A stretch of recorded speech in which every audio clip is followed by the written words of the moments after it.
देखो जो अद्वैत है, पहली गल तो यह भी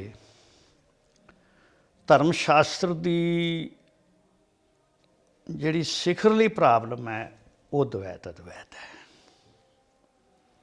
ये केवल वेदांत तक सीमित नहीं, केवल गुरमत तक सीमित नहीं। गुरमत विच तो खैर दी चेतना ही बहुत घटा दी है।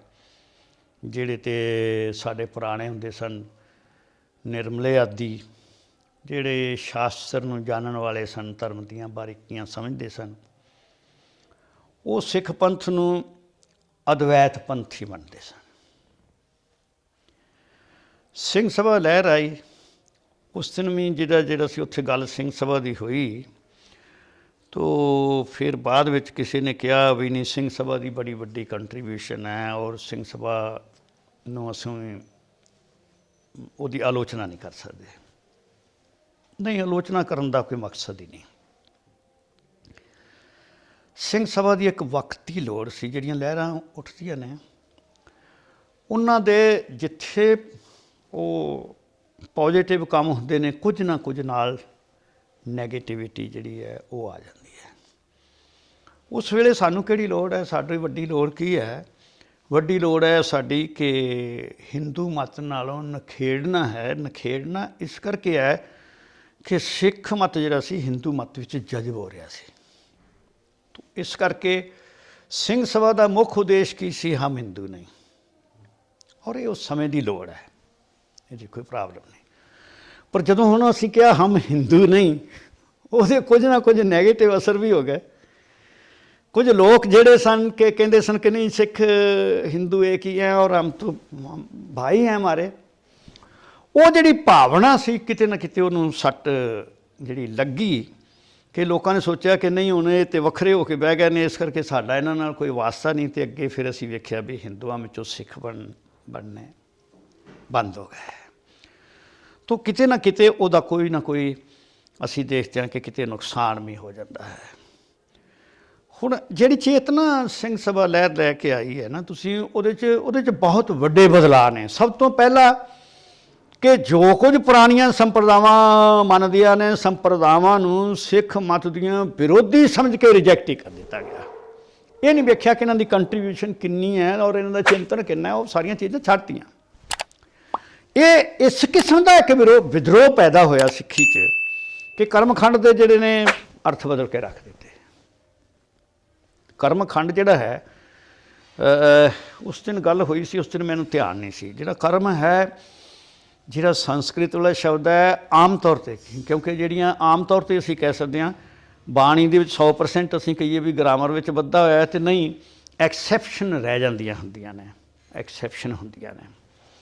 तो एक्सैप्शन छड्ड दईए तो जिहड़ा मां मुक्ता वाला कर्म है ये संस्कृत तो आया हुआ है, और मां ते औंकुड़ जिथे है वो अरबी वाला है। हुण इत्थे कर्मखंड जिहड़ा है इत्थे मां मुक्ता है। इत्थे जिहड़ा कर्मखंड हुण मुसीबत कित्थे आ गई? साडी सिंह सभा की मुसीबत कित्थे आ गई? प्रॉब्लम ये आ गई कि कर्मखंड नूं ਜਿਹੜੇ निर्मले कुछ विद्वान सन वो कर्म कांड कह लेंदे सन। कांड कांड का मतलब कर्म कांड, उसी को कर्म कांड लै सिख तो कर्म कांड करता ही नहीं। कांड का अर्थ तो खंड ही सी, कांड का अर्थ खंड से, कांड का अर्थ अध्याय है, चैप्टर है, वो इस अर्थ में वरते सन। तो असीं इहनूं कर्म कांड जिहड़ा वो रूढ़ीवादी जिहड़े कर्म करी जाना वो अर्थ बना लिया। तो असीं इहदे अर्थ असीं की कीता, इहदे अर्थ बदलते कि ना जी कर्म तो ये संस्कृत का है ही नहीं, ये कर्म तो जिहड़ा अरबी वाला है और इहदे अर्थ बख्शिश करते, बख्शिश का खंड। जिन्ने विद्वान तुरे फिरदे ने मैं इन्हां नूं पुछना, सिख पंथ जिस दी मूल विचारधारा शुभ अमलों बाजों दोनों रोई है। अमल बिना धर्म हो सकता है। तो मैनू कर्मखंड नूं कढ़ दईए पासे कर देना, तो बाकी खंडां विचों अमल का खंड कढ़ के दस देना। अमल का खंड ही कोई नहीं है। कोई है अमल का खंड? पहला खंड धर्म खंड है, वो तो रब ने की बनाया है नियम। रब ने बंदे नूं कितनियां सुविधावां दे के भेजे संसार विच।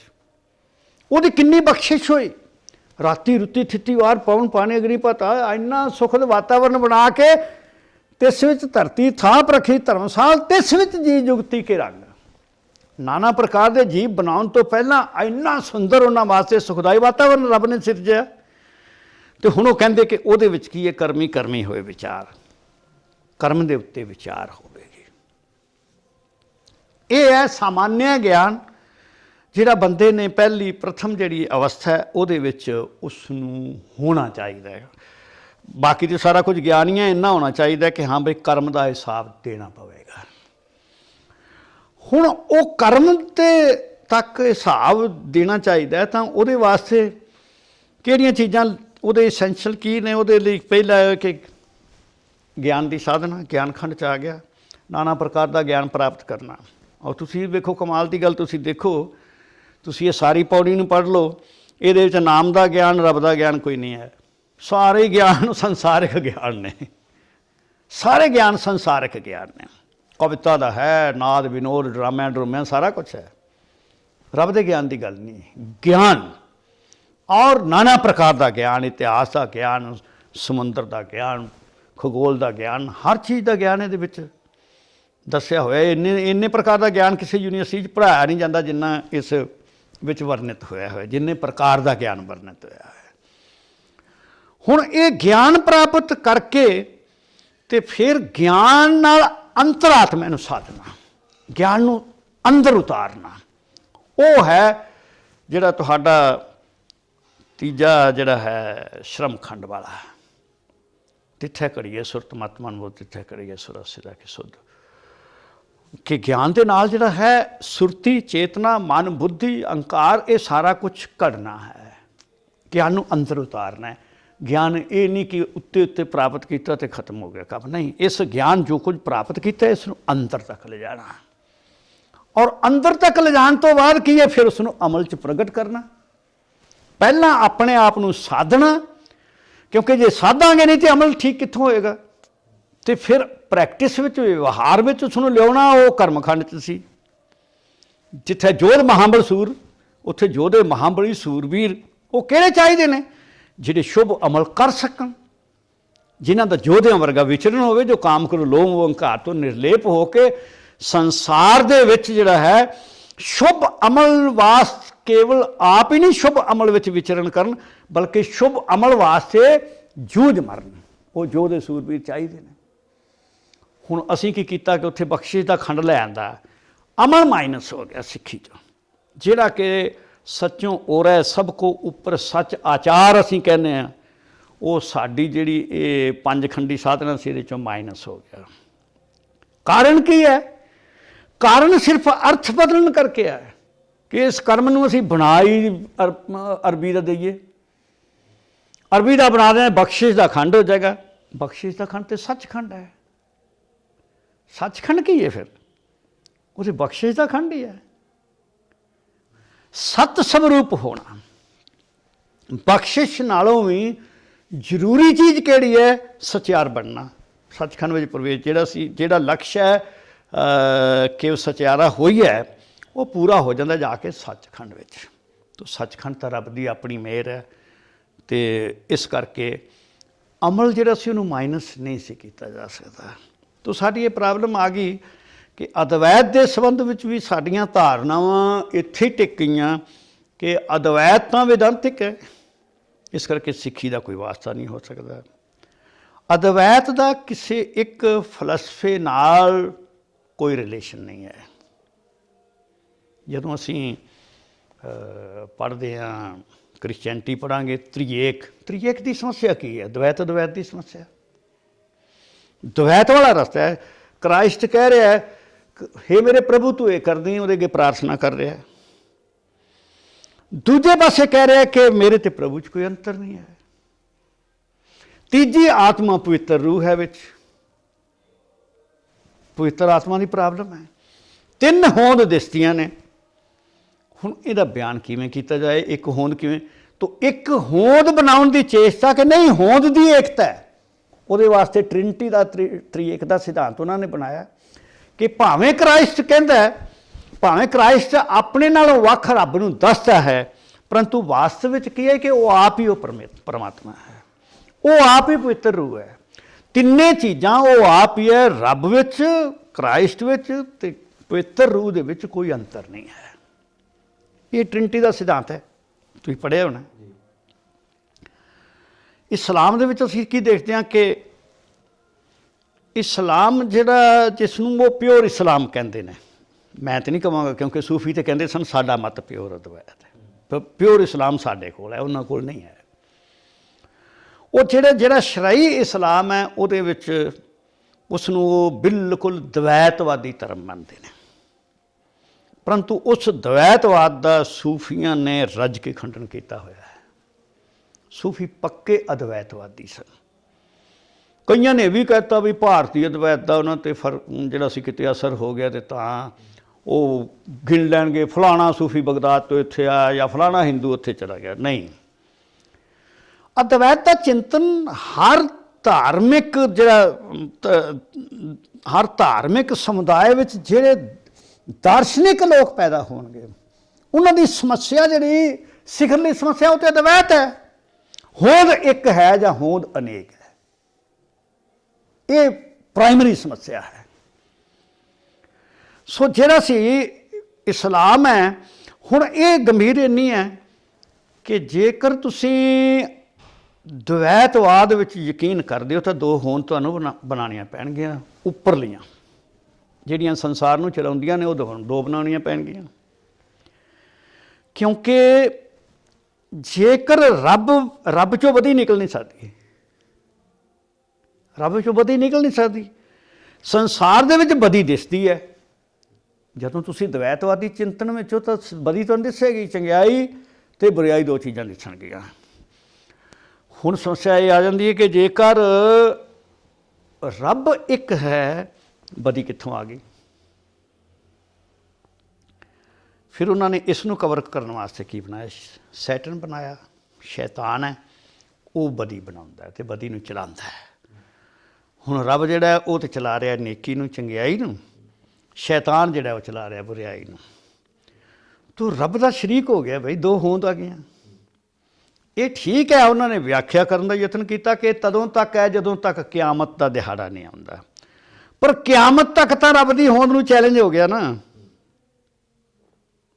क्यामत तक तो प्रॉब्लम हो गई रब वास्ते। अद्धा को हुक्म वह चलता है, अद्धियों ज़्यादा वह चलता है। समस्या आ गई ना। हुण इस समस्या का हल सूफिया ने करता, उन्हें कहा नहीं रब कल्ला रब ही है, दूजा कोई नहीं है। उसनूं सर्वशक्तिमान जे रखना है तो वो समानांतर किसी नूं वेख्या नहीं जा सकता। तो जे कोई समानांतर चल रहा है, काम कर रहा है, भावें वो हुक्म च ही चल रहा है, वो सर्वशक्तिमान नहीं रह जाता। उहदियां शक्तियां विच, उहदे अधिकारां विच किते ना किते कटौती जिहड़ी आ वो लग जाती है। इस करके जिहड़ा इस्लाम सी उहदे विच जिहड़े साधक सन, साधक इस गल ते पहुँचे कि रब विच ते बंदे च कोई फर्क नहीं हो सकता। क्योंकि प्रॉब्लम कित्थे है, समस्या रब ते जीव की एक होंद की गल नहीं है। समस्या की है कि मनुखां दे विच भरातरी भाव किवें रह सकता है, धर्म भरातरी भाव किवें कायम करे। जेकर रब नालों बंदा नखेड़ता, फिर बंदे नालों बंदे नाल बंदा किवें जोड़िया जाएगा, वो भी नहीं जुड़ेगा। तो फिर एक बिखरा है जिहड़ा धर्म का लक्ष्य नहीं है। धर्म का लक्ष्य की है? होंद की एकता स्थापित करनी धर्म की मूल प्रॉब्लम है। होंद की एकता, वो चाहे मनुख ने उन्हां विच, इस्त्री ते पुरुष विच। फिर की है कि फिर तुहाडा एटीट्यूड जीवां प्रति, दूजियां जीवां प्रति चंगा किवें होएगा? वो तदों होएगा जदों असीं होंद की एकता मन्नांगे कि सारा कुछ परमेश्वर ने पैदा किया है। जे पैदा किया करिए उहदे विच भी प्रॉब्लम है, तो जे ये कर दिए कि सारा कुछ है ही परमेश्वर, तो उहदे विच की है कि जिहड़ा एक साधक है वो हर चीज़ नूं रब का रूप समझदा है। इस करके वो कहंदा भी फरीदा खालक खल्क में खल्क वसै रब माहे, मंदा किस नूं आखिए। उहदे तो बिना, क्योंकि उहदे तो बिना कोई है ही नहीं, मंदा आख्या नहीं जा सकता। तो जे उहदे बिना है तो उसनूं शैतान कहा जा सकता है। जे कोई होर होवेगा तो शैतान कहा जा सकता है। असीं बंदे नूं असीं सारा दिन क्यों कहने आ क्योंकि आ भी खराब है, आ भी खराब है, आ भी खराब है, आ भी खराब है, भैड़े काम करता है, भैड़े काम करता है। अपनी तो सवा सारिਆਂ ਦੀ ਨਿੰਦਿਆ क्यों करने आ? क्योंकि ਅਸੀਂ ਸਾਡੇ ਅੰਦਰ ਇਹ ਅਹਿਸਾਸ नहीं है कि ਇਹ ਸਾਰੇ ਦੇ ਸਾਰੇ ਤੇ परमात्मा आप ही विच ਰਿਹਾ, मैं किस ਨੂੰ ਭੈੜਾ ਆਖਣਾ। ਸਾਡੇ ਅੰਦਰ ਇਹ ਅਹਿਸਾਸ नहीं। ਸੋ ਸ੍ਰਿਸ਼ਟੀ ਦੇ ਵਿੱਚ ਜਿੰਨੇ ਜੀਵ ਨੇ ਸਾਰਿਆਂ ਵਿੱਚ ਏਕਤਾ ਸਥਾਪਿਤ ਕਰਨ ਵਾਸਤੇ ਇੱਕ ਹੋਂਦ ਹੋਣੀ ਜ਼ਰੂਰੀ ਹੈ। ਨਾਨਾ ਪ੍ਰਕਾਰ ਦੀ ਹੋਂਦ ਜਿਹੜੀ ਹੈ, ਉਹ ਨਾਨਾ ਪ੍ਰਕਾਰ ਦੀ ਹੋਂਦ ਜਿਹੜੀ ਹੈ ਉਹਦੇ ਕਰਕੇ ਜਿਹੜੇ ਸੰਸਾਰ ਦੇ ਵਿੱਚ ਵਿਖਾਦ ਨੇ, ਜਿਹੜੇ ਸੰਸਾਰ ਦੇ ਵਿੱਚ ਝਗੜੇ ਨੇ, ਜਿਹੜਾ ਆਪਸੀ ਈਰਖਾ ਰੰਜਿਸ਼ਾਂ, ਮਜ਼ਹਬਾਂ ਦੇ ਆਪਸੀ ਵੈਰ, ਇਹ ਜਿਸ ਦੇ ਕਾਰਨ ਹੈ ਉਸ ਮੂਲ ਕਾਰਨ ਨੂੰ ਹਟਾਉਣਾ ਜ਼ਰੂਰੀ ਹੈ। ਉਹ ਮੂਲ ਕਾਰਨ ਜਿਹੜਾ ਦਵੈਤਵਾਦ ਹੈ। ਹੋਂਦ ਦੋ ਹਨ। ਜਦੋਂ ਹੋਂਦ ਦੋ ਹੋ ਗਈਆਂ ਤੇ ਫਿਰ ਮੋਮਨ ਤੇ ਕਾਫਿਰ ਆ ਗਿਆ, ਤੇ ਮੋਮਨ ਵਾਸਤੇ ਜਿਹੜਾ ਹੈ ਉਹ ਜੰਨਤ ਰਿਜ਼ਰਵ ਹੋ ਗਈ, ਤੇ ਬਾਕੀ ਲੋਕ ਜਿਹੜੇ ਨੇ ਫਿਰ ਕਾਫਿਰ ਜਿਹੜਾ ਉਹ ਧਰਮ ਹੀ ਨਹੀਂ ਰਹਿ ਜਾਂਦਾ, ਕਾਫਿਰ ਦੂਜੇ ਮਜ਼ਹਬਾਂ ਦੇ ਲੋਕ ਹੋ ਗਏ। ਇਸ ਕਰਕੇ ਜੇਕਰ ਅਸੀਂ ਸਾਰੇ ਪਾਸੇ ਪਰਮਾਤਮਾ ਨੂੰ ਵੇਖਣਾ ਤਾਂ ਇੱਕ ਹੋਂਦ ਮੰਨਣੀ ਜ਼ਰੂਰੀ ਹੈ। ਉਹ ਤੁਸੀਂ ਹੁਣ ਦੇਖੋਗੇ ਨਾ ਕਿ ਜਦੋਂ ਮਨਸੂਰ ਦੀ ਮੌਤ ਤੋਂ ਬਾਅਦ ਫਿਰ ਸੂਫੀਆਂ ਨੇ ਬਹੁਤ ਸੋਚਿਆ ਕਿ ਇਤਨਾ ਵੱਡਾ ਜਿਹੜਾ ਦਰਵੇਸ਼ ਹੈ ਇਹਦਾ ਕਤਲ ਕਿਵੇਂ ਹੋ ਗਿਆ। ਕੋਈ ਮਾੜਾ ਕੰਮ ਤਾਂ ਇਹਨੇ ਕੀਤਾ ਨਹੀਂ, ਕੋਈ ਮਾੜੀ ਗੱਲ ਇਸ ਨੇ ਨਹੀਂ ਆਖੀ। ਇੰਨਾ ਪਵਿੱਤਰ ਬੰਦਾ ਹੋਵੇ ਪਰੰਤੂ ਸ਼ਰੀਅਤ ਨਾਲ ਇਹੋ ਜਿਹਾ ਟਕਰਾਅ ਹੋਇਆ ਕਿ ਉਸ ਨੂੰ ਇਤਨੇ ਤਸੀਹੇ ਦੇ ਕੇ ਮਾਰਿਆ ਗਿਆ। ਤਾਂ ਫਿਰ ਇਮਾਮ ਗਜ਼ਾਲੀ ਵਰਗਿਆਂ ਨੇ ਕਿਹਾ ਕਿ ਜਿਹੜਾ ਸਾਧਕ ਹੈ, ਜਿਹੜੀ ਪਰਮ ਅਵਸਥਾ ਹੈ, ਉਹਦੀਆਂ ਗੱਲਾਂ ਸਧਾਰਨ ਲੋਕ, ਸ਼ਰਈ ਲੋਕ ਨਹੀਂ ਜਾਣਦੇ। ਮੁੱਲਾ ਮੌਲਾਣਾ ਨਹੀਂ ਸਮਝਦਾ ਇਹਨਾਂ ਗੱਲਾਂ ਨੂੰ। ਇਸ ਕਰਕੇ ਜਿਹੜਾ ਸਾਧਕ ਹੈ ਉਸ ਨੂੰ ਹਲੂਲ ਦੀ ਅਵਸਥਾ ਵਿੱਚ ਵੀ, ਰੱਬ ਨਾਲ ਮਿਲਾਪ ਦੀ ਅਵਸਥਾ ਵਿੱਚ ਵੀ ਉਸ ਨੂੰ ਭਾਸ਼ਾ ਜਿਹੜੀ ਹੈ ਉਹਦੇ 'ਤੇ ਕੰਟਰੋਲ ਕਰਨਾ ਚਾਹੀਦਾ ਹੈ। ਉਹਨਾਂ ਨੇ ਇਹ ਕਿਹਾ ਕਿ ਜੇਕਰ ਮਨਸੂਰ ਇਹੋ ਜਿਹੀਆਂ ਗੱਲਾਂ ਅਨਲ ਹੱਕ ਦੀਆਂ ਸ਼ਿਵਲੀ ਵਰਗੇ ਦਰਵੇਸ਼ਾਂ ਨਾਲ ਕਰਦਾ ਤਾਂ ਕੋਈ ਪ੍ਰੋਬਲਮ ਨਹੀਂ ਸੀ, ਪਰ ਜਿਹੜੀਆਂ ਬਗਦਾਦ ਦੀਆਂ ਗਲੀਆਂ ਵਿੱਚ ਅਨਲ ਹੱਕ ਦਾ ਨਾਅਰਾ ਲਾਤਾ, ਇਹਦੇ ਕਰਕੇ ਸੂਫੀਵਾਦ ਵਿੱਚ ਅਤੇ ਇਸਲਾਮ ਵਿੱਚ ਟਕਰਾਅ ਪੈਦਾ ਹੋ ਗਿਆ, ਸੂਫੀਆਂ ਵਿੱਚ ਅਤੇ ਸ਼ਰੀਅਤ ਵਿੱਚ ਟਕਰਾਅ ਪੈਦਾ ਹੋ ਗਿਆ। ਇਸ ਟਕਰਾਅ ਤੋਂ ਬਚਣਾ ਚਾਹੀਦਾ ਹੈ। ਅਤੇ ਉਸ ਟਕਰਾਅ ਤੋਂ ਬਚਣ ਵਾਸਤੇ ਫਿਰ ਉਹਨਾਂ ਕਿਹਾ ਕਿ ਹਲੂਲ ਦੀ ਗੱਲ ਡਾਇਰੈਕਟ ਨਾ ਕੀਤੀ ਜਾਏ, ਅਸਿੱਧੇ ਤਰੀਕੇ ਨਾਲ ਕੀਤੀ ਜਾਏ। ਜਦੋਂ ਅਸੀਂ ਪੜ੍ਹਦੇ ਹਾਂ ਨਾ ਕਿ ਰਾਂਝਾ ਰਾਂਝਾ ਕਰਦੀ ਨਹੀਂ ਮੈਂ ਆਪੇ ਰਾਂਝਾ ਹੋਈ, ਸੱਦੋ ਨਹੀਂ ਮੈਨੂੰ ਧੀਦੋ ਰਾਂਝਾ ਹੀਰ ਨਾ ਆਖੋ ਕੋਈ, ਤਾਂ ਇਹਦਾ ਮਤਲਬ ਸਿੱਧਾ ਸਿੱਧਾ ਹੈ, ਰੱਬ ਰੱਬ ਜਪਦਿਆਂ ਮੈਂ ਰੱਬ ਬਣ ਗਿਆ। ਹੁਣ ਤੁਸੀਂ ਮੈਨੂੰ ਬੁੱਲਾ ਨਾ ਆਖੋ, ਰੱਬ ਆਖੋ, ਸਿੱਧਾ ਮਤਲਬ ਇਹਦਾ। ਮੈਨੂੰ ਰੱਬ ਆਖੋ।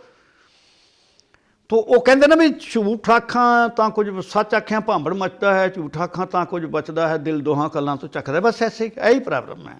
ਜੇ ਮੈਂ ਕਹਿ ਦਿੱਤਾ ਕੇਵਲ ਇੱਕ ਹੋਂਦ ਹੈ ਅਤੇ ਭਾਂਬੜ ਮੱਚ ਪੈਣੇ ਨੇ, ਅਤੇ ਹੁਣ ਕਹਿੰਦੇ ਜੇ ਮੈਂ ਕਹਾਂ ਕਿ ਨਹੀਂ ਨਾਨਾ ਪ੍ਰਕਾਰ ਦੀ ਹੋਂਦ ਹੈ, ਇੱਕ ਹੋਂਦ ਨਹੀਂ ਹੈ, ਅਤੇ ਪ੍ਰੋਬਲਮ ਹੈ ਵੀ ਇਹ ਤਾਂ ਰੱਬ ਦਾ ਨਿਖੇਧ ਕਰ ਰਿਹਾ ਵਾਂ, ਧਰਮ ਦਾ ਨਿਖੇਧ ਕਰ ਰਿਹਾ ਆਪਣੇ ਦਾ। ਤੋ ਉਹ ਇਹ ਪ੍ਰੋਬਲਮ ਜਿਹੜੀ ਸੀ ਇਹ ਸੀ। ਇਹ ਅਸੀਂ ਵੇਖਦੇ ਹਾਂ ਕਿ ਜਿਹੜੇ ਸੂਫੀ ਨੇ ਉਹ ਪੂਰਨ ਅਦਵੈਤਵਾਦੀ ਹਨ, ਪਰੰਤੂ ਬੜੇ ਢੰਗ ਨਾਲ ਅਦਵੈਤ ਦੀ ਗੱਲ ਕਰਦੇ ਨੇ। ਬਾਬਾ ਫਰੀਦ ਸਾਹਿਬ ਦੀ ਇੱਕੋ ਹੀ ਪੰਕਤੀ ਜਿਹੜੀ ਇਹ ਫਰੀਦਾ ਜੇ ਤੂੰ ਮੇਰਾ ਹੋਏ ਰਹਿ ਸਭ ਜਗ ਤੇਰਾ ਹੋਏ, ਇਹ ਬਿਲਕੁਲ ਅਦਵੈਤਵਾਦ ਹੈ ਕਿ ਇੱਕ ਹੋਣ ਦੀ ਗੱਲ ਜਿਹੜੀ ਹੈ ਕਰਦੇ ਹੈ। ਹੁਣ ਉਹੀ ਜਿਹੜੀ ਸੀ ਵੇਦਾਂਤ ਵਿੱਚ ਗੱਲ ਆਈ। ਵੇਦਾਂਤ ਵਿੱਚ ਸ਼ੰਕਰ ਨੇ ਅਦਵੈਤ ਨੂੰ ਬਹੁਤਾ ਪਰਿਭਾਸ਼ਿਤ ਕਰਨ ਦੀ ਕੋਸ਼ਿਸ਼ ਕੀਤੀ, ਕਿਉਂਕਿ ਸਮੱਸਿਆ ਬਹੁਤ ਵੱਡੀ ਸੀ। ਉਹਨੇ ਪਰਿਭਾਸ਼ਿਤ ਕਰਨੀ, ਸਵਾਲ 'ਤੇ ਸਵਾਲ ਹੈ ਇਹਦੇ 'ਤੇ ਕਿ ਭਾਈ ਜੇ ਤੁਸੀਂ ਹੋਂਦ ਕਹਤੇ ਆ ਕੀ ਨਜ਼ਰ ਕੀ ਆ ਰਿਹਾ ਹੈ, ਫਿਰ ਉਸਨੇ ਇਹ ਨਜ਼ਰ ਕੀ ਆ ਰਿਹਾ ਇਹਨੂੰ ਭਰਮ ਬਣਾਤਾ। ਹੁਣ ਜੇ ਭਰਮ ਹੀ ਬਣਾ ਦੇਂਗੇ ਤਾਂ ਕਿਹੜੀ ਸਮੱਸਿਆ ਹੱਲ ਹੋ ਜਾਏਗੀ। ਫਿਰ ਪਿੱਛੇ ਫਿਰ ਇਹ ਵੀ ਤਾਂ ਕਿਹਾ ਜਾ ਸਕਦਾ ਕਿ ਤੂੰ ਕਿਸ ਨੂੰ ਕਹਿ ਰਿਹਾ ਅਤੇ ਤੂੰ ਕੌਣ ਹੈ ਜਿਹੜਾ ਬਚਨ ਕਹਿ ਰਿਹਾ। ਸ਼ੰਕਰ ਜੋ ਕਹਿ ਰਿਹਾ ਹੈ ਕਿ ਭਾਈ ਸਾਰਾ ਸੰਸਾਰ ਇੱਕ ਹੈ, ਤਾਂ ਕਹਿਣ ਵਾਲਾ ਕੌਣ ਹੈ ਅਤੇ ਸੁਣਾ ਕਿਸ ਨੂੰ ਰਿਹਾ। ਸੋ ਇਹ ਬੜੀ ਵੱਡੀ ਇੱਕ ਧਰਮ ਦੀ ਪ੍ਰੋਬਲਮ ਹੈ ਜਿਹੜਾ ਅਦਵੈਤਵਾਦ ਹੈ। ਹੁਣ ਜਿਹੜੀ ਸਿੱਖੀ ਹੈ, ਜਦੋਂ ਏਕਾ ਪਾ ਦਿੱਤਾ ਨਾ, ਤੇ ਇਹਦਾ ਮਤਲਬ ਕਿ ਦੂਜੀ ਹੋਂਦ ਨਹੀਂ ਹੈ, ਕੇਵਲ ਇੱਕ ਹੋਂਦ ਹੈ। ਜਦੋਂ ਏਕਾ ਲਿਖ ਦਿੱਤਾ ਤਾਂ ਏਕਾ ਜਿਹੜਾ ਹੈ, ਦੇਖੋ ਏਕੇ ਵਿੱਚ ਆਪਣੇ ਆਪ ਵਿੱਚ ਇਤਨੀ ਗੰਭੀਰਤਾ ਹੈ। ਇੱਕ ਤਾਂ ਭਾਸ਼ਾ ਦਾ ਸ਼ਬਦ ਨਹੀਂ ਹੈ, ਇਹਦੇ ਕੋਈ ਅਰਥ ਹੀ ਨਹੀਂ ਕੀਤੇ ਜਾ ਸਕਦੇ, ਇਹਨੂੰ ਵੰਡਿਆ ਨਹੀਂ ਜਾ ਸਕਦਾ, ਅਕਸ਼ਰਾਂ ਵਿੱਚ ਵਿਭਾਜਿਤ ਨਹੀਂ ਕੀਤਾ ਜਾ ਸਕਦਾ, ਇਸ ਨੂੰ ਇਹਦਾ ਕੋਈ ਭਾਵ ਨਹੀਂ ਬਣਾਇਆ ਜਾ ਸਕਦਾ, ਸਾਰੇ ਭਾਵਾਂ ਤੋਂ ਮੁਕਤ ਇਕੱਲਾ ਏਕਾ। ਫਿਰ ਇਹ ਸਾਰੀਆਂ ਭਾਸ਼ਾਵਾਂ 'ਚ ਇੱਕੋ ਹੀ ਚੀਜ਼ ਹੈ, ਏਕਾ। ਤਾਂ ਏਕਾ ਪਾ ਦਿੱਤਾ, ਉਹ ਵੀ ਗਿਣਤੀ ਦਾ ਪਾ ਦਿੱਤਾ, ਜਿਹੜਾ ਕਿਸੇ ਵੀ ਤਰ੍ਹਾਂ ਦੀ ਸੀਮਾ ਦੇ ਵਿੱਚ ਆਵੇ ਨਾ, ਇਹ ਬਖਸ਼ਿਸ਼ ਕੀਤੀ ਮਹਾਰਾਜ ਨੇ। ਹੁਣ ਜਿਹੜੀ ਇਹ ਵੱਡੀ ਸਮੱਸਿਆ ਹੈ ਕਿ ਸੰਸਾਰ ਹੈ, ਸੰਸਾਰ ਦੇ ਵਿੱਚ ਸੱਚ ਵੀ ਦਿਸਦਾ, ਝੂਠ ਵੀ ਦਿਸਦਾ, ਸੱਚੇ ਲੋਕ ਵੀ ਦਿਸਦੇ ਨੇ, ਝੂਠੇ ਲੋਕ ਵੀ ਦਿਸਦੇ ਨੇ, ਪਰੰਤੂ ਅਲਟੀਮੇਟਲੀ ਕੀ ਚੀਜ਼ ਹੈ? ਅਲਟੀਮੇਟਲੀ ਜਿਹੜੀ ਹੈ, ਉਹ ਗੁਰੂ ਸਾਹਿਬ ਨੇ ਕਿਹਾ ਵੀ ਇਹ ਸਾਰਾ ਕੁਛ ਸਤ ਸਵਰੂਪ ਹੀ ਹੈ। ਜਦੋਂ ਅਸੀਂ ਏਕ ਓਂਕਾਰ ਸਤਿਨਾਮ ਕਹਿ ਦਿੰਦੇ ਹਾਂ ਤਾਂ ਇਹ ਜਗਤ ਜਿਹੜਾ ਸਾਰਾ ਜਗਤ ਕੀ ਹੈ? ਜੇਤਾ ਕੀਤਾ ਤੇਤਾ ਨਾਮ ਹੀ ਹੈ, ਅਤੇ ਇਹ ਸਤਨਾਮ ਹੀ ਹੈ ਸਾਰਾ ਸੰਸਾਰ। ਤਾਂ ਹੋਂਦ ਜਿਹੜੀ ਹੈ ਉਹ ਇੱਕੋ ਦੀ ਗੱਲ ਆ ਜਾਂਦੀ ਹੈ। ਇਸ ਜਿਹੜੀ ਹੋਂਦ ਵੇਦਾਂਤ ਨੇ ਮਾਇਆ ਭਰਮ ਇਤਿਆਦਿਕ ਸਿਰਜ ਦਿੱਤੇ ਕਿ ਜੋ ਕੁਝ ਦਿਸਦਾ ਹੈ ਇਹ ਸਭ ਕੁਛ ਜੇ ਨਾਸ਼ਵੰਤ ਕਹਿ ਲਈਏ ਤਾਂ ਹੋਰ ਚੀਜ਼ ਹੈ। ਨਾਸ਼ਵੰਤ ਦਾ ਮਤਲਬ ਕਿ ਹੈ ਤੇ ਮਰ ਜਾਏਗਾ, ਪਰੰਤੂ ਜੇ ਭਰਮ ਹੈ ਤੇ ਫਿਰ ਤੇ ਪ੍ਰੋਬਲਮ ਹੋ ਗਈ। ਗੁਰੂ ਸਾਹਿਬ ਨੇ ਇਸ ਨੂੰ ਭਰਮ ਨਹੀਂ ਦੱਸਿਆ। ਉਹ ਕਹਿੰਦੇ ਨਾਨਾ ਸਵਰੂਪ ਉਸਨੇ ਧਾਰਨ ਕੀਤੇ ਹੋਏ ਨੇ। ਉਹ ਨਾਨਾ ਸਵਰੂਪ ਤੋਂ ਇਨਕਾਰੀ ਹੈ ਸ਼ੰਕਰ। ਉਹ ਕਹਿੰਦੇ ਨਾਨਾ ਸਵਰੂਪ ਭਰਮ ਹੈ, ਨਾਨਾ ਸਵਰੂਪ ਹੋ ਹੀ ਨਹੀਂ ਸਕਦੇ। ਪਰ ਨਾਨਾ ਸਵਰੂਪ ਜਿਹੜੇ ਨੇ, ਜੇ ਸ਼ੰਕਰ ਹੈ ਤੇ ਬੋਲਦਾ ਹੈ ਤਾਂ ਨਾਨਾ ਸਵਰੂਪ ਤੇ ਹੋ ਆਪਣੇ ਆਪ ਹੀ ਹੋ ਗਏ ਨਾ। ਕੁਝ ਲੋਕਾਂ ਨੂੰ ਸੰਬੋਧਨ ਕਰ ਰਿਹਾ ਤੇ ਉਹ ਸ਼ੰਕਰ ਸੰਬੋਧਨ ਕਰਨ ਵਾਲਾ ਹੈ। ਗੁਰੂ ਸਾਹਿਬ ਨੇ ਨਾਨਾ ਸਵਰੂਪਾਂ ਤੋਂ ਵੇਦਾਂਤ ਵਾਂਗ ਇਨਕਾਰ ਨਹੀਂ ਕੀਤਾ, ਪਰੰਤੂ ਉਹਨਾਂ ਕਿਹਾ ਕਿ ਨਾਨਾ ਸਵਰੂਪ ਕੀ ਹੈ? ਜੋ ਦਿਸੇ ਸੋ ਤੇਰਾ ਰੂਪ, ਜੋ ਕੁਝ ਦਿਸੇ ਸਾਰਾ ਕੁਝ ਤੂੰ ਹੀ ਹੈ। ਉਹਨਾਂ ਨੇ ਜਿਹੜਾ ਅਦਵੈਤ ਦੱਸਿਆ, ਉਹ ਅਦਵੈਤ ਇਹ ਵੇ ਕਿ ਜੋ ਕੁਛ ਵੀ ਨਜ਼ਰ ਆਉਂਦਾ ਉਹ ਪਰਮਾਤਮਾ ਹੈ। ਜੋ ਕੁਝ ਨਜ਼ਰ ਆਉਂਦਾ ਉਹ ਬਣਿਆ ਵੀ ਹੈ, ਉਹ ਮਿਟੇਗਾ ਵੀ, ਪਰੰਤੂ ਉਹ ਪਰਮਾਤਮਾ ਦਾ ਆਪਣਾ ਹੀ ਵਿਚਰਨ ਹੈ। ਆਪ ਹੀ ਉਸਨੇ ਨਾਨਾ ਸਵਰੂਪ ਧਾਰਨ ਕੀਤੇ ਹੋਏ ਨੇ। ਇੱਕ ਬੜੀ ਪੰਕਤੀ ਸੋਹਣੀ ਰਵਿਦਾਸ ਜੀ ਦਾ ਇੱਕ ਸ਼ਬਦ ਹੈ, ਮਾਧੋ ਕਿਆ ਕਹੀਏ ਭ੍ਰਮ ਐਸਾ ਜੈਸਾ ਮਾਨੀਆ ਹੋਏ ਨਾ ਤੈਸਾ। ਉਹ ਜਿਹੜਾ ਨਰਪਤੀ ਏਕ ਸਿੰਘਾਸਨ ਸੋਇਆ ਸੁਪਨੇ ਪਿਆ ਭਿਖਾਰੀ, ਉਹ ਵਾਲੀ ਜਿਹੜਾ ਸ਼ਬਦ ਹੈ।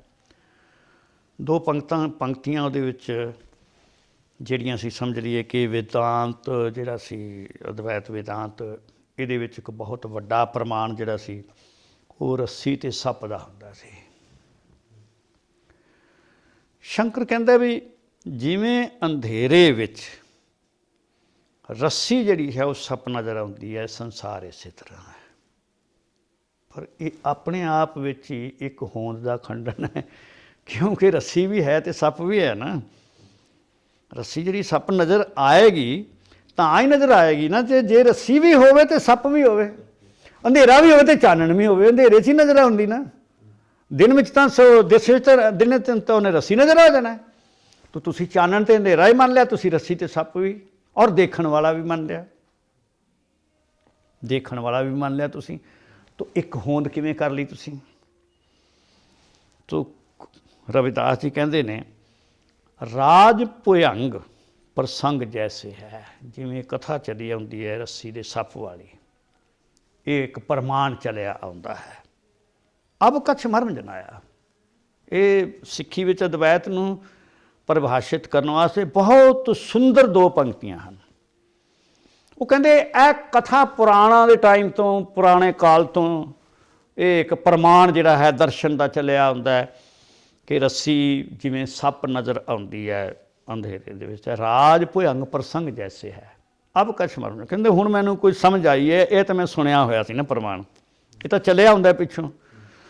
ਹੁਣ ਮੈਨੂੰ ਅਦਵੈਤ ਨੂੰ ਪਰਿਭਾਸ਼ਿਤ ਕਰਨ ਦਾ ਕੋਈ ਨਵਾਂ ਤਰੀਕਾ ਲੱਭਿਆ। ਉਹ ਕੀ ਹੈ? वो कहते कनक कटक जैसे भूल परे अब कहते कहन ना आया। जिवें अनेकां सोने दे कड़े, अनेकां कड़े हैं सोने दे, सोना तो एक है, कड़े अनेकां ने, ये नहीं कि कड़े ही नहीं हैं। शंकर नूं प्रॉब्लम कित्थे आ गई, वो कहते कड़ा ही कोई नहीं। वो कहते अनेक कटक, कटक कड़ा, अनेक कटक जैसे भूल परे। कहते साडी प्रॉब्लम कित्थे आ गई है, प्रॉब्लम ये आ गई है सोने दे अनेकां कड़े सन। सी ते सोना, असी कड़े वख वख मिथ लै, असी ये जाने नहीं कि है तो सारा ही सोना। वो कहते इसे तरह ये संसार है, ये जो अनेकां रूप ने, ये सारा कुछ परमेश्वर दा रूप समझना अद्वैत है। इन्हां तो इनकारी होना कि स्वरूप ही कोई नहीं, कहते ये गलती है। अब कहते कहन ना आया, कहते हुण जे मैं कुछ कहना चाहवां तो इदों अगे नहीं कुछ कह सकता, इस तो अगे मैं कुछ नहीं कह सकता। कहते ये तो मनना पवेगा। हुण बाणी है तो असीं वेखदे सच्चे त्रिखंड, सच्चे ब्रह्मंड, सच्चे त्रिलोक, सच्चे है सब कुछ सच्चे, परंतु सच्चा है, सब कुछ सच्चा है, सब कुछ बनाया होया तो है ना। खंड भी ने, ब्रह्मंड भी ने, जीव भी ने, राजे भी ने, रैयत भी है, सारा कुछ है ना। हाँ, ये सारा कुछ केवल तो केवल एक है, ये मनना चाहिए। इन्हां सारिਆਂ ਵਿੱਚ रब ने अपने नाना रूप धारण किए हुए ने। ਉਹਦੇ नाना रूप ਜਿਹੜੇ ਨੇ ਉਹਨਾਂ ਤੋਂ ਇਨਕਾਰੀ ਹੋਣਾ, ਸ੍ਰਿਸ਼ਟੀ ਤੋਂ ਇਨਕਾਰੀ ਹੋਣਾ, ਤੇ ਉਹਦੇ नाना रूपां ਤੋਂ ਇਨਕਾਰੀ ਹੋਣਾ मतलब ਕੀ है कि ਇਹ कोई दर्शन ਸਿਰਜਿਆ ही नहीं जा सकता। क्यों? क्योंकि ਜਿਹੜਾ ਸਿਰਜਣ वाला है वो भी तो बंदा है ना, वो भी तो क्रिएशन है, वो किवें कह सकता है। तो जे असीं कहिए भी सब कुछ भ्रम ही है, तो फिर इत्थे किसी ने उपदेश करने की कोई लोड़ ही नहीं।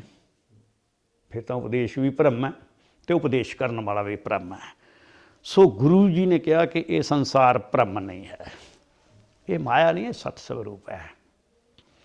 हाँ, ये भ्रम किहड़ा है, जदों बंदा ये समझ लैंदा है मेर ते तेर सिरज लैंदा है बंदा, आ अपना है, ये बेगाना है। जदों ये भाव सिरज लैंदा है, ये उहदा अज्ञान है। तो जे वो समझ लवे कि कुछ भी नहीं, ना कुछ मैं हाँ ना कुछ दूजा है, सब कुछ केवल तो केवल एक परमात्मा वो वख वख स्वरूपों में विचरण कर रहा है, तो होंद की एकता भी आ जाएगी, होंद की एकता खत्म हो जाएगी। जो उन्होंने कहा भी सोने के कड़े समझ लो। भाई गुरदास साहब जी ने बहुत जिहड़ा बयान किया होया है, सोने के गहणियां दा वख वख गहने दसे हुए ने, ये तो यह भी बन जाता है, ये तो यह भी बन जाता है, ये तो यह भी बन जाता है। फिर इक्को मिठे तो कहते भांति भांति दियां मिठाइयां बन जांदियां ने, शक्कर गुड़ पता नहीं किन्नियां मिठाइयां बन जांदियां। कहते है तो मिठा ही है ना, मिठा तो नहीं बदल गया। सो जिहड़ा अद्वैत वेदांता सी वो रसहीन सी, भगतिहीन सी। क्योंकि जदों असीं होंद ही कह दिता भी केवल एक ही है, तो भगती वाली गल खत्म हो गई। जदों असीं ये बना लिया कि बई एक आराध्य है तो एक आराधक है, भगती तां ही रह सकेगी। सो जिहड़ा सिੱਖੀ दा अद्वैत है उहदे विच भगती है। वो असीं कुछ ना कुछ किते ना किते असीं जाके कहांगे भी इस्लाम दे नेड़े हो सकदा है। जिहड़ा वेदांत शंकर दा है वो एक भंबल भूसे वाला अद्वैत है। कुछ लोग कहते हैं भी कि सिੱਖੀ जिहड़ी विशिष्ट अद्वैतवाद के नेड़े है। मैं विशिष्ट अद्वैत में विश्वास ही नहीं रखते। वो तो सरगुण तो निर्गुण के लई फिरदे, मेरी सरगुण भी मान लो तो निर्गुण भी मान लो। ओहो जी वो सिੱਖੀ साधना वो नहीं है। सिੱਖੀ साधना दे विच ये भी है, सरगुण तो निर्गुण का विभाजन सिੱਖੀ नहीं मानती। सरगुण निर्गुण निरंकार सुन समाधि आप आपन किया नानक आपे ही फिर जाप। हर अवस्था में वो सरगुण में भी निर्गुण है तो निर्गुण में भी सरगुण है। जदों सरगुण संसार है तो ये की है निर्गुण वसदा है। जदों वो निर्गुण सी, सरगुणता वो वसी हुई सी, सरगुणता कित्थे सी, उहदे चों निकली है, उहदे च जा उहदे च निकलती है, उहदे च रहिंदी है, उहदे विच विलीन हो जाएगी। इस करके सरगुण ते निर्गुण का विचार, निराकार ते आकार का विचार, ये सारे विचार रिजैक्ट करके गुरु साहब ने सब नूं एक होंद किया है। ਇੱਕ ਹੋਂਦ ਸਵੀਕਾਰ ਕੀਤੀ ਹੈ। ਸਿੱਖੀ ਦਾ ਅਦਵੈਤਵਾਦ ਇਹੋ ਹੀ ਹੈ ਕਿ ਜਿਵੇਂ ਅਨੇਕ ਪ੍ਰਕਾਰ ਦੀ ਮਿਠਾਈ ਹੈ, ਜਿਵੇਂ ਅਨੇਕ ਪ੍ਰਕਾਰ ਦੇ ਸੋਨੇ ਦੇ ਕੜੇ ਨੇ, ਇਸੇ ਤਰ੍ਹਾਂ ਇਸ ਸੰਸਾਰ ਦੇ ਵਿੱਚ ਅਨੇਕਾਂ ਭਾਂਤੀ ਦੀ ਕ੍ਰੀਏਸ਼ਨ ਜਿਹੜੀ ਹੈ ਉਹ ਰੱਬ ਨੇ ਕੀਤੀ ਹੈ, ਪਰੰਤੂ ਸਾਰਾ ਕੁਛ ਪਿਓਰ ਸ਼ੁੱਧ ਸਵਰੂਪ ਵਿੱਚ ਪਰਮਾਤਮਾ ਹੈ, ਬ੍ਰਹਮ ਹੈ। ਇਹ ਨਹੀਂ ਕਿ ਇਹਦੇ ਵਿੱਚ ਇੰਨੇ % ਪਰਮਾਤਮਾ ਹੈ ਤੇ ਇੰਨਾ ਨਹੀਂ ਹੈ ਨਾ। ਜਿਹੜਾ ਅਸੀਂ ਇਹ ਕਹਿੰਦੇ ਹਾਂ ਕਿ ਇਹਦੀ ਆਤਮ ਤੱਤ ਜਿਹੜਾ ਉਹ ਤੇ ਬ੍ਰਹਮ ਹੈ, ਤੇ ਜਿਹੜਾ ਸਰੀਰ ਹੈ, ਜਿਹੜਾ ਇਹ ਫਿਜ਼ੀਕਲ ਜਿਹੜਾ ਤੱਤ ਨੇ, ਭੌਤਿਕ ਤੱਤ, ਪੰਜ ਭੂਤ ਦਾ ਸਰੀਰ ਜਿਹੜਾ ਹੈ ਇਹ ਨਾਸ਼ਵੰਤ ਤੇ ਨਹੀਂ, ਬਿਲਕੁਲ ਨਹੀਂ। ਪੰਜ ਭੂਤ ਜਿਹੜੇ ਨੇ ਉਹ ਰੂਪ ਬਟਾਇਆ ਹੋਇਆ ਨਿਰਾਕਾਰ ਨੇ। ਪੰਜ ਭੂਤ ਵੀ ਓਨੇ ਹੀ ਸੱਤ ਨੇ ਜਿੰਨਾ ਅਸੀਂ ਅਧਿਆਤਮ ਤੱਤ ਨੂੰ ਸੱਤ ਕਹਿੰਦੇ ਹਾਂ, ਜਿਹੜਾ ਅਦ੍ਰਿਸ਼ਟ ਤੱਤ ਹੈ।